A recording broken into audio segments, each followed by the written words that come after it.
बहुत से मुंदरजात जो है, ये खत लिखा गया है उस कमेटी को जिसने नए जजेस की भर्ती करनी है, सिलेक्शन करनी है।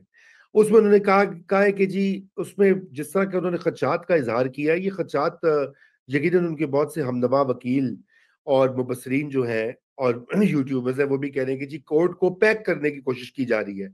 आपको पता है कि नंबर ऑफ जजेस डबल हो गया है। 17 जजेस होते थे, अब वो 34 तक ले गए हैं।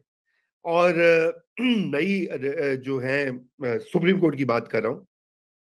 और अगर ये अब खर्चा ये है कि अगर ये नए जजेस अपॉइंट हो जाते हैं और उनको, तो वो उसमें उन्होंने कहा है कि जी वो तो सियासी पार्टियां जो हैं वो कोर्ट्स को पैक करना चाहती हैं। अच्छा, अब और साथ ये कि ये अमल रोका जाए उस वक्त तक जब तक कोई तरीकाकार, इसके रूल्स और रेगुलेशंस वज़ा नहीं होते।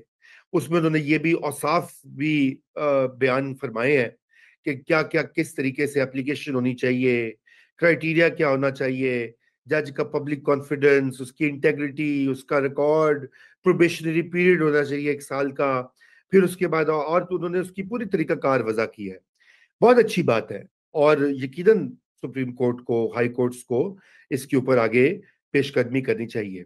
लेकिन दो सवाल पैदा होते हैं। नंबर एक, खुद justice Mansoor Ali Shah Lahore high court के चीफ जस्टिस रहे हैं, क्या उन्होंने इस तरह के पैरामीटर्स बनाए हुए थे और उन पे अमल करके नए जजेस को वहां पे भर्ती किया गया? जाहिर बात है उनकी रिकमेंडेशन जाती थी ना, उसी पर आप तो फॉलो करते हैं। लाहौर हाई कोर्ट के मामलात को, बुखारी साहब कितने जज भर्ती हुए उनके दौर में? बहुत सारे। और क्या इसी तरह का इलेबोरेट प्रोसेस था? नंबर एक, वो हायर करने का नहीं, बिल्कुल नहीं था। डिस्क्रेशन रखी हुई थी।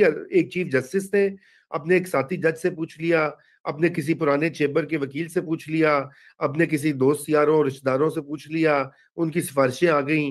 जिस तरह होती है रिक्रूटमेंट, टोटली सिफारिश बेस्ड, अनफॉर्चुनेटली।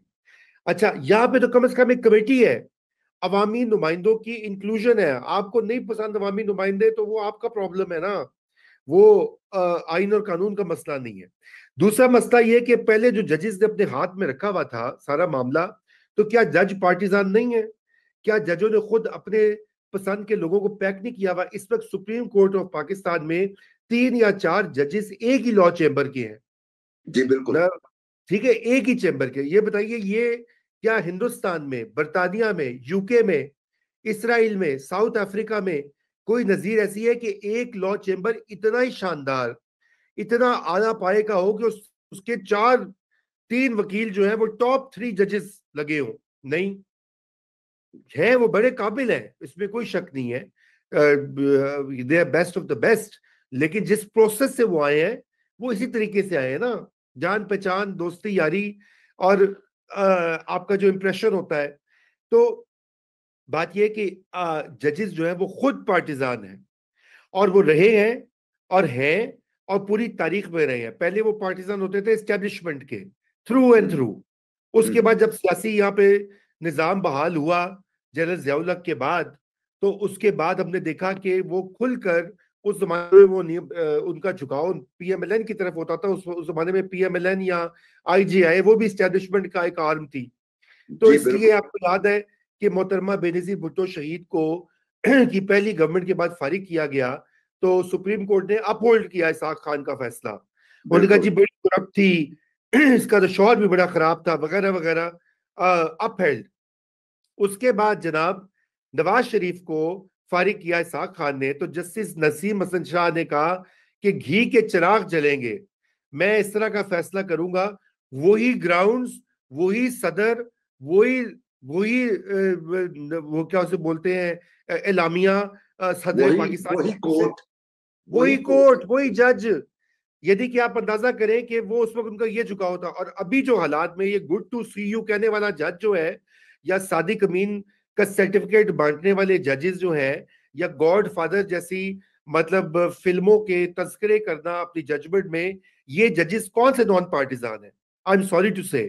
ठीक है ना? तो ये सवाल, उस खत का जवाब ये पूछना, ये चाहिए कि सर आप ये सब बता दें कि आपके ब्रदर्स और सिस्टर्स में से कितने नॉन पार्टिजान हैं, और जो अभी जो लगे हैं, जो अभी वो आ गए हैं, जो एक ग्रुप निकला है, दूसरा ग्रुप पावर में आ गया है, तो वो तो भी पता लगेगा ना वो भी कितने पार्टिजान है, ये वक्त पता लग जाएगा।